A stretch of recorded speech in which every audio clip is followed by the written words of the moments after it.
mix up. Mix up. Mix up. Mix up. Mix up. Mix up. Mix up. Carla, what's your name? Where you from? Follow us on Twitter, follow us on Instagram, Mix Up Show, MIXX Up Show. Straight up, no? Mix up. Mix up. Mix up. Mix up. Mix up. Mix up. You know, we coming at you with just coming straight at you. So I'm gonna ask you this first and foremost. Do you consider yourself the king of DC? In a humble way, not that you rule people or anything like that, but the things that you have done, the work you put in, community wise, and you know what I'm saying. I'm saying, well, they was calling me. They still call me the ghetto prince. I'm a little older than the prince. Exactly. Yeah, straight up. You know what I'm saying? So it's like where I come from. I never been the kind of guy that was arrogant or think that everything is about me. It's about a group effort, all the way from the band to everything that we do every day. But a lot of people was like giving me that title. But like I learned from Chuck, sitting with him and just like being like knowledgeable of everything, my surroundings, and like what next step I gotta take. It's been a hard journey. So I think if everybody want to say that, you know, I'll run with that, but you won't hear me say that yet because I still have so many more things I have to do and like so much more to like really accomplish before I call myself the king. I think. I hear that. That's all right. That's a real answer. Because the king got a lot. You got to be the king got to do a lot, man. You know what I mean? Not saying I ain't ready for it, but you know. All right, so not the king, you definitely the ambassador. Not just GoGo DC, you know what I mean, GoGo now, but DC altogether. Right. Do you consider that, you know, I mean, that's a blessing in itself, but has that been a burden for you? How have you learned to accept that role that people have just, you know, put on you from you just perfecting your craft? Yeah, just like I think me being a trendsetter and just having my own style for so many years, and you know, people put me on that pedestal saying, okay, well, he did touch all these different situations from film, radio, street credibility, father, you know what I mean, just the all around DC, just repping DC everywhere I go. So it's just like really, like people always around me and say, man, you know. So I just look at it like, man, whew. You ever stop and think like people really gonna say my name forever? When they say DC, they gonna think. Yeah, Like what type of feeling is that? I think so. It just feel good because I was able to be with the greats like Lil Benny, Godfather GoGo, like Chuck Brown, like Heavy One. Like I used to meet with Heavy One out of Georgetown. We had all the stores in Georgetown, all the real stores. You know what I mean? Versace, Gucci, the real stores. You know what I mean? Like he used to commend me and Hook. We'd be like, man, y'all some fly youngers. But we used to watch him like with the old Gucci's in the bag. He was one of the first dudes that had like a Gucci wallet back in the day, and that was so mesmerizing. I'm like, damn, I don't need a Gucci wallet. You know what I'm saying? So he was just super fly. Like he had the MCM and all of that. So like GoGo pioneers were the flyers. You know, we started all the trends, and like DC started all the trends, and people like from other cities stole our style. So to hear that and get that from the greats like Lil Benny and man, everybody, man, from Heavy One to Godfather GoGo, it's crazy. So at this point, you can't mention GoGo Music or DC really without mentioning your name or Backyard Band. What do you think made you stand out to the point where you gained this notoriety? Well, I was always, like I said, a trendsetter, and all the way from elementary school. Like when I was in the male ensemble and we did little dance steps and stuff like that, everybody had on the same stuff, but I had like a pair of mismatched shoes, another pair of shoes from everybody. You know what I mean? I had high top fade. Everybody had a low joint with a little slit in the side. God bless you. And I just was always different. You know what I mean? So I think I stand out You know what I mean? Because we came with that gritty style. We came with everything that I said, I want to change the game. Even though I watched Junkyard all my life and I wanted to be like Junkyard. That's why our name is Backyard. But I never really like copied Junk. Right. I did my own thing. I had my own style. All the way till right now, like how the lead talkers are. Every lead talker in every band put their mic all the way back now. The lead guy. Right. And the rest of the front line be up there. I started that. That's a trend. I didn't even know I was doing that. I just was like, because we was too crowded up there. So I'm like, man, I'm going to just step back here. And I just kept doing it every night. Now I see everybody doing it, but it's like, that's just like an applause to everybody. Not to myself, but an applause to all the younger guys that's coming up under me. So how does it feel to be the first and only Washingtonian with your own sneaker? Man, you know, T, I praised it because you was there, you was around, and you know what I mean, you gave me the high five, and people that was around me, it really didn't hit me because I was like, nah. So the first time you seen a youngin wearing them, it's like, what was man, that? it blew my mind because like, and then for me talking to, just on Instagram, talking to the UN brand, and they said, man, we get daily requests on your shoe every day. Wow. And for them to say that, I was like, hold up, bro. It's like, it's just a breath of fresh air to knowing that you really put this work in and people really, really appreciate what you do in your own city.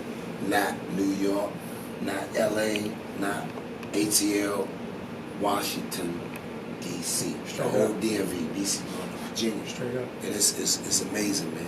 I was gonna say, like, all right, so outside of Big G, Anwan, Glover, it's Backyard. Like, how, like, do you feel like lucky, or has it been like it's trials and tribulations, or you just blessed with a perfect, like, it's a perfect band to us, but I know, you know, you inside, but how, like, you feel like you just, you know, got dealt a great hand of cards, or That's it a was a good process? question because I, like, to be honest with you, I've been through a lot with that whole situation. And the manager that we had before previously, I don't really think he knew the power that I had. Because when Hook, that's like my brother from another mother, we kind of like really structured and started the band as kids with Walker Lattimore. And he went to jail for a significant amount of time in his life. He was Hook there like 17, 18 years. And he came back. But it was just like, Coop always trying to, people don't know, he kept trying to put me out the band. Kept trying to get different lead talkers. And I was like, how you gonna do that? And I put this together.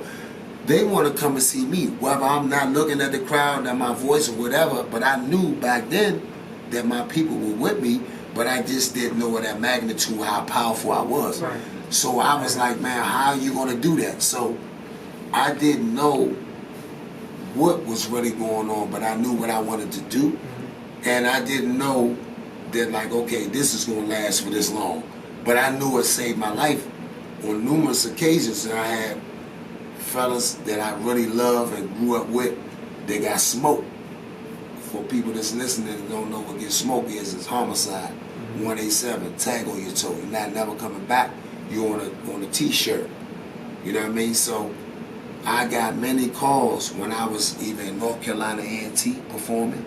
I was at H.D. Woodson performing, Baloo, Sidwell Friends, Bullets, different places, and guys that I really grew up with and ate breakfast with was dead.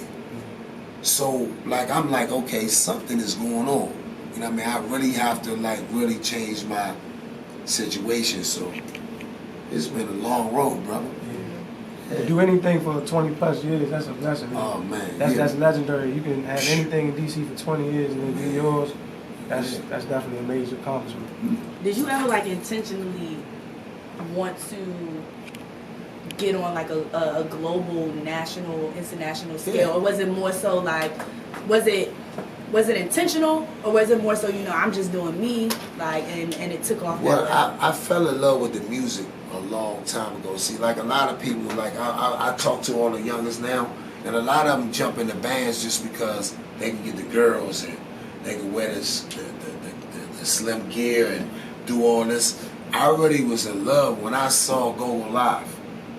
Yeah, straight up, I seen that. You know what I mean? And I watched that every day after school.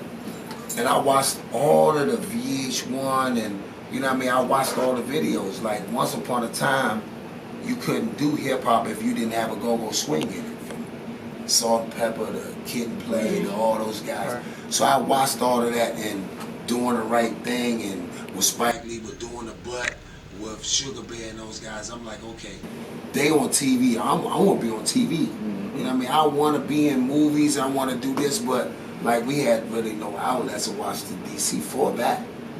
So I was in stage plays and all of that, the male ensemble and the choir and all that. But like in my household, my older brother, which is deceased right now, he used to be like this, man, that's for girls, man. That's for girls. You got to hit. You go 38 special. You go 20 rocks. You sell these, you get something up. You know, it's mine. You really got it right now. So this is what you got to do. But I wasn't really into selling rocks. Took too long. I really ain't gonna say what else I really like to do. But I ain't really was into like really selling drugs because it took too long. You had to get it, break it up, bag it up, and stand out there and try to get rid of it. And that's a lot of stuff to do. So look, 202-652-0708. Call in, talk to Big G. Man, let's get somebody call in and ask a real deep question, man. And look, This y'all moment. we giving away tickets to the Big G birthday bash this Friday, going down in Howard Theater. 2 tickets, a pair of tickets. So call in for those if you don't call in for anything else. I want to ask you, GoGo as a whole, Yeah. the older bands, because you know I'm a GoGo fanatic. Yeah. You know what I'm saying? Everybody else, You rap. I do a lot of things, but you know what I'm saying? I like to be quiet, but you know what I'm saying? The older bands, they good. The Backyards, the REs, the Butt Bands, all them, they good. What's wrong with Bounce Beat? What is wrong with it? I commend Bounce Beat because it's something new. It brings another flavor to GoGo. And I think like if we really stick together more and we like erase and eliminate a lot of the hate and like people thinking that they bigger and better than each band, I think we can all like really go across the globe. Like I learned from Chuck. That's why I think I lasted so long because I was always watching and listening to the old heads. I know I act like a fool a lot, a whole bunch, but I listen. A lot of them don't want to really listen. So you got the Chris's and the Shooters and the TJs, you got the Bows, man, all super talented. Rick Reaction, super talented. Definitely. But it's like if we all just put that guard down, like we just did a collaboration with Red Essence, Backyard, me. I heard it already. Man, like Dope.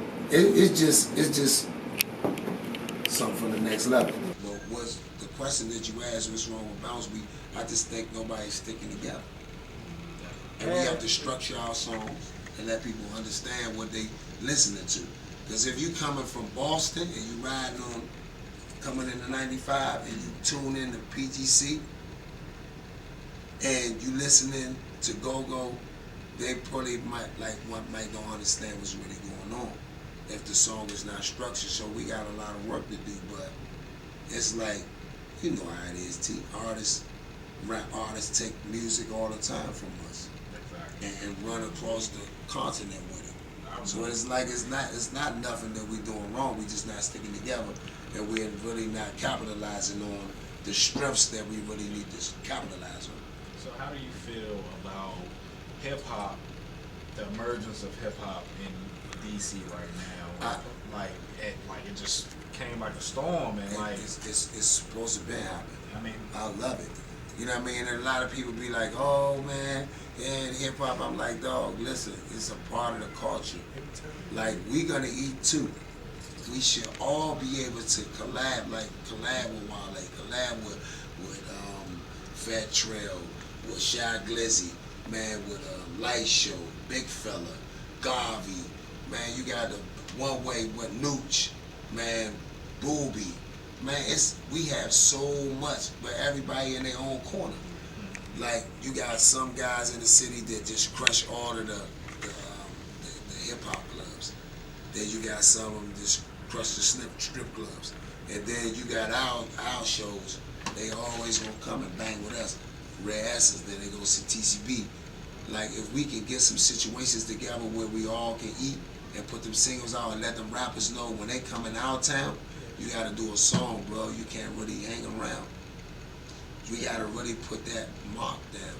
We don't stick together and we don't have an alliance. What specifically do you think is preventing that? Just too many heads, too many big heads. Too many people that really can't, or they might be nervous to sit down with certain people. We need to have like a mediation, like to sit down, you know, and just like to put it together because like All the top people. everybody might can't mix or feel comfortable around everybody. Right. I want to say one thing, just from following Backyard, like y'all have been the pioneers as far as bringing artists to the city, Long having time. them at the GoGo. Like the last one I went to, y'all had Bun B. That was a classic joint at the Howard Theater. So how do you feel, you know, younger bands or other bands can incorporate that as well, just so people get the real favor from DC because I say, they're losing. basically, I say we have to really network because like I don't never look at myself being bigger than anybody. But I've been with Tupac. I was on stage with Pac. Set Indian style behind the door with him with Hennessy, and I ain't drink Hennessy. I was with Biggie. When Biggie used to come in town when the Madness had the shows. Biggie, I used to meet up with Biggie, with Chucky Thompson. I was right there with the, like, so when the rappers and all that, that stuff don't move me. But it's not like I'm like, oh, I've been with the big Right. I'm just like, I'm looking like, okay, why are you guys so arrogant? You haven't really been anywhere yet. Exactly. You have to keep having longevity in your music. That's why me and Scarface is like this. I call Scarface Brad. That's his name, Brad Jordan. I can call him right now, he ain't answer. If he ain't busy, speakerphone and everything. I got relationships with real guys, you know what I mean, that's in the industry that has the real situation going on. So I look at it like Busta Rhymes. I've been with all them dudes. You know, they older, you know what I'm saying? But like, you know, it is what it is. When Drake could come in town and say Backyard at the Verizon Center, and they, you know what I mean, and me and Wink jump on there the first show, and then the second show he really is winning. It's Tell like, me I wanted to come. it's something different, bro. I don't really like, and it's like, we really have to stick together because, like, it's crazy. We could be doing way much more, man. I think we got a caller on the line. I always talk to my manager, Rasan, man. I think, like, I was winning, and I've been winning for 12, 13 years on KYS. I never had a losing time slot. And it was just some things going on that, you know, it was the money, and then it was like more so they wasn't really giving me control of what I really wanted to do. Like, I don't just like to be sitting one place. I got so much more going on, so I wanted to really be moving and moving. And then the time my management came in, and then it was just this. I just really don't think that KYS was really giving me enough control, enough promotion. Like all the way down when my shoe came out, they wasn't even acting like nothing was going on really. You know what I'm saying? And then they saw what was going on after the fact. So it's like, I don't know, brother sold out in 4 hours. So I'm like, okay, bam, bam. Sold out better than Yeezys. You know what I'm saying? I had a line around And the what? corner. I got it's all documented right there. I had a line around the corner. I'm blessed for that. To say, damn, they really stood in line for a sneaker coming from your kid from Washington right here. And I ain't been on no basketball floors and none of that. So I just looked at it like, okay, PGC might be a better look. That's why I started at. You know what I mean? You never know where I might end up. I might end back up over there. Because to be honest with you, and like I always like to be honest with myself, I miss my show. I really do. But I just don't like working on Sunday because my Redskins come on. Hey, so what's the furthest place you played from DC? What's the furthest, you know, GoGo has taken you, or And the biggest crowds. Oh man, we have New Orleans. New Orleans. New Orleans. I know it was lit down there. And they love us down there. We toured up. We played at a club called Tipitina's, and we played for HBO. That's alright. Yeah, so it's like it was crazy. We had it was a battle with the front line from New Orleans because we played for the rap party of the show Treme. On HBO, I had 3-4 episodes on that show, and it went viral because we took Chuck Brown horn section down there with us. We ripped that joint in half, bro. Took the air out the building when we played. What was the biggest crowd you ever been in front of? The biggest crowd, probably the Verizon. Verizon. Yeah, when we just played with the Wizards and Timberwolves. That was alright. Yeah, I remember that too. Yeah, that was stupid. I mean, I know firsthand, but the people don't. And you know what I'm saying? Like, you got the HBO special coming up. If y'all don't know, he's going to be on HBO, like a whole segment. G, song, you know what I'm saying? Tupac movie, maybe, soundtrack, all that good stuff. It's like, a lot of things stuff, coming up. So talk about your new relationship with management and how everything's prospering. Yeah. I actually been like really coming at him for a really long time, and he shut me down many times, and he was like really he couldn't do it, and I knew that he could do it, but it probably wasn't the right time.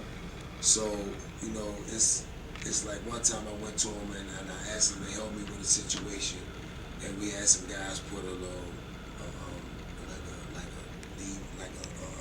reel together to take to a big, like a brand. I ain't gonna say the name, but it's like they looked at him like, really, did you really bring this in here? And at the time we were like not too hip to what really was going on, and my management at the time really said this was the hottest shit to see, and it was really a piece of shit. And you know, and I think he was kind of spent by me just keep coming to him, and then I backed up off him, and then he was like, man, look, I'm gonna try to like put you over here and try, but he never told me like that, nah, get out of here. He just was like, man, I ain't ready to do that right now. But now that we've collabed, since we've been together, it's been smooth. Everything's been good, you know what I mean? We have a few bumps going on the road, but that's what managers and artists do. I know I can trust him. You know what I mean? He has my best interest.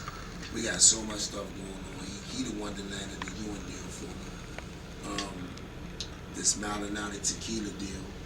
He been, like I say, he been through all the bullshit. You know what I mean? With the gas deal and all the different people. And I'm telling them this and people doing this and trying to sign shit this way and do it that way. But it's like a breath of fresh air because we are really showing the numbers. We winning. We had the #1 GoGo band 2 years in a row. That's super big. 2 years in a row. I'm going for 3, 4. I'm gonna keep till they tell me I can't do it no more. But we have a show on HBO coming called America's Next Top Promoter, and we producers on the show. Also, I got a show that I finished shooting in Brooklyn called The Deuce on HBO. Get ready to fly to Seattle Monday for fitting for this new movie called Prospect. I'm playing a military space guy. I'll be gone for 2 weeks in June. June, can I say the dates? June 28th through July 11th. And then I fly to Miami to get on the boat and come back. So it's just it's a lot of stuff going on. That's what I'm saying. I want to go to Miami. You want to work? It's so much more, man. It's like he's always on it. Like I get up and I think I bug him too much, but he always say, "You ain't bugging me, bro." I get mad sometimes because like I be having so much stuff that I'm trying to do and like pushing, man. We got the #1 web series Transitions right now. We just started shooting season 2. Shout out to Garvey, man. I seen that. And you and Wing and Garvey on the boat. Hot as shit with the suits on and shit. We was ready to burn it up out there. So it's a lot, man. It's a new stage play I'm in. Been Stranger in My House. Trey Chaney in it too. We got a couple of dates. Shout out to Trey. The 21st I'm gonna be in Baltimore. Then we got the other joint that's gonna be at Bowie College. So man, it's my birthday party. A lot going on. Friday. Friday. Nah, well, it's a three-seat series. It's a three ballpark situation, man. We got the Howard, Fast Eddies, and then we got Aqua with the OGs, man. I grew up on the junkyard, and we gonna have the fish fry and the barbecue out there, winking and tearing it up. But I do a bunch of Wincy stuff. cooking? Yeah. Look, Okay, so baby, can I go? Oh. she like, No, I gotta check we'll it with talk the wife, about it you know when we what get I'm home. So two questions. What was number one? You can only pick one. What was the hardest thing in the industry that you've ever experienced, and what's been the best thing that you've ever experienced? That's a tough one right there. You said what's the Right, best? yes, You said what's the best thing? What's the best thing, and what's been the Best time, hardest worst thing, time. the most difficult thing? Oh man, I had so many good times, man. Like, as far as like, from being a kid coming from where I come from my mom just raising me and my sister, and like we just come from nothing. Like, for me getting that call when I was on a plane coming from Houston with Steve Francis, coming home and HBO popped up and said, I got the road to Silver Charles on wire. That was it for me. Now I flipped upside down. Then there was another moment where it was a bad time, where it was might not be bad to like when my brother was killed, and I was on set filming, and they was like, well, you could take off, and I said, nah, I gotta keep moving because that's what they want me to do. So it's just been like the road been tough, man. You know, I remember one time we went all the way to King's Dominion and then we couldn't play, and I cried like a little girl. But I'm just passionate about my shit. That's all, you know. I'm just happy that I have my own genre of music, and I ain't gotta really worry about trying to be somebody else. You know what I mean? I can be myself, and people accept me for being myself. Cause I got brothers in LA, they hurting, man. They move, man. Big lights ain't always what it seems. You know what I'm saying? Right. So I know they For busting real. tables and all that, and I'm like, dog, won't you bring your ass home? Exactly. Like, nah. A So lot of artists move over there and do that and I realize got a support system, man. Like, now I got a super dope ass manager now, so it's a lot of things that can happen because, like, a lot of times people don't know how to talk to people. We can piece that shit up and make a way where I can go here and do that for that time. Put my little money, he might got a couple of bucks for me. I got Red Grant in my corner. Policies, and I stay with Red. Did you ever think that though? Dime. Did you ever think I'm a hop up and I'm a move to LA Oh, or move somewhere else outside? I always of DC? wanted to do it, but I never want to go nowhere. I get homesick. I love my city, man. I don't fuck that, man. I was like LA, the West I Coast, they not my I type get of the folks. fuck out of there. I gotta come home. Like I stayed with Red Grant for a whole pilot season one time with Wiz Khalifa. Everybody, we in the club the whole time. I was like, what the fuck is my band doing on stage right now? I'm here, pretty girls right there all in front of me moving around, all the drinks right there. They like, yo, you alright, son? Like, what the fuck is up with your man? Your man good? I'm thinking about motherfucking home. You know what I'm saying? So I just, it's just like the gift and the curse. You can do it or you can't. Like some people, like I got people in the industry that love me to death that do this shit on the daily, and a lot of them suffer because I have different ways to make money. You know what I'm saying? A lot of them just have that one entity.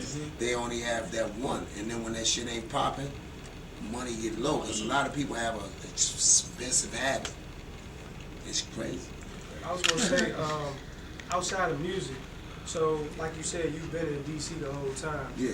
So you've seen, the evolution of DC and how it's been changed as far as gentrification. How do you feel about DC not being known as really Chocolate City anymore? Oh man, it's regentrification is crazy, man. Taxation without representation, the whole nine. And there's a lot of people that's coming in our city. That's another good question because people ask me all the time, do you think GoGo will die? Because you got a lot of people coming in, and then once upon a time, you had to have a go-go band before a rapper really be able to come and play and get numbers. Right. Now we're Aqua, You got Moneybag Yo around the corner. He took like about 100-some odd people, but we still had a nice number. It wasn't empty or nothing like that, but it's like the change. You got a lot of people coming in. The jobs are here. Capitol Hill, we make the law here. We break the law here. And that's why I tell a lot of people a lot of times, and I tell all my youngest, from the shooters to the dressers to everybody, I try to tell them that, listen, we gotta form this alliance, brother, and really eat. We gotta be responsible for how we wake up in the morning, because at the end of the day, we can't let our music die. You know what I mean? Rappers, they gonna get it and go. You know what I mean? Look at Wale, he can go anywhere in the country right now. You know what I mean? He don't have to come back here, but he do, and he still sprinkle that shine on the music. You know what I mean? And it's a blessing that he's still doing that. Because a lot of motherfuckers would have been ran away with it. He still continue on to do what he do. And a lot of people be mad at him, but I always tell him he can't hug everybody. He gonna hug who he can hug and do what he can do at the time. Exactly. But it's cool. They say that about me too. Oh man, G, you don't fuck my boy. Get the fuck out of here. I'm gonna do what I can do when I can do it. You know what I mean? Nobody ain't really do shit for me. You know what I mean? So I had to run through that jungle and keep running, but now I got a situation now that it's a piece where you can smell your own shit. To basically be like really what's going on. Nobody don't want to smell their own shit. You want to be clean. You want to be fresh all the time. So you're not going to sit in the box and smell shit all day when you know you can walk across the street, shower, and get money. So at the end of the day, we have work to do. We gotta go downtown. We gotta let Congress know. We gotta let Wilson Building know. We gotta let these people know. Like, you want our votes and shit like that. You gotta represent for our music, our culture. Straight up. You know? See, they got on the paper 20 years now. I know for a fact. It's almost 30 years. I've been working on it, bro. And it's hot every week. Ooh, got it. Nope, look, we got the mom. We got it. Hello? As promised. Let 'em know. As promised. We go That's copy. what it is, man. That's what's up. But 30 years in, and even hip-hop artists, the biggest artists, Jay-Z couldn't do and pack a club every week for 30 years straight. It's the fans, man. It's our people, man. And like, that's why they always say they can see me out. They see me at Downtown Lock Room. They see me at Your the fashion, stores, your your lifestyle. They see me out. A lot of bands, you got to understand this too. And this is what I tell all of the bands out there. Everybody not going to be an outside person. Everybody's not going to be a people person. But if you want to win and stay winning, you got to connect with your people. And this is what I've been doing. It's nothing forced. It's just me. That's who I am. You know what I mean? The people understand this. All the way till, man, like that's why I can't wait to meet when we go to Africa, man. We got a big trip coming up next year. Oh, man. We're going to Africa. I'm taking off already, so I'm letting you know. It's like it's going to be stupid, man. Write that down. Each and every Monday, 8 p.m. to 9 p.m., we are right here, man. Clap it up for Big G, man. Anwan, love it, man. Birthday! We're going to be in the Howard Theater this Friday, man. Shout out to my guy that won those tickets, man. Howard Theater this Friday, Big G birthday bash. Saturday, Fast Eddie. Sunday, I was about to say season finale. Awkward. I'm high. The finale Show it to the with people. Malinali, DC, this Sunday. Awkward. Man, we appreciate y'all, man. It's a whole weekend event, you know? Hopefully my girlfriend. There she go, man.